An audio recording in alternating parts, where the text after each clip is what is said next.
पालघरमध्ये जाऊया। तिकडे वाडा नगरपालिकेमध्ये कोण नगराध्यक्ष होणार आणि कुणाची सत्ता येणार आहे पाहूया। बघा, वाड्यामध्ये हेमांगी पाटील ज्या शिंदे सेनेचे उमेदवार आहेत त्या संभाव्य नगराध्यक्ष असतील। बघा, वाड्यामधलं आपण चित्र बघतोय। एक्झिट पोल काय सांगतो, अंदाज काय वर्तवला जातोय की हेमांगी पाटील या शिंदे सेनेच्या संभाव्य नगराध्यक्ष असतील।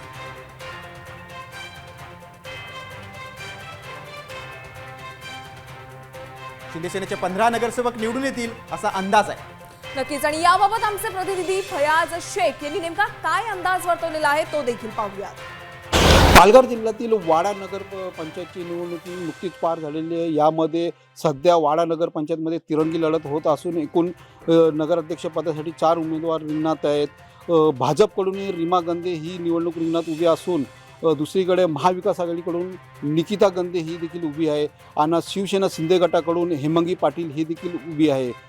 नगरपंचायतचा जर आढावा घेतला तर वाडा नगरपंचायतीमध्ये शिवसेना शिंदे गटाची हेमांगी पाटील निवडून येण्याची शक्यता वर्तवली जाते। फैयाज शेख, साम टीव्ही, वाडा, पालघर।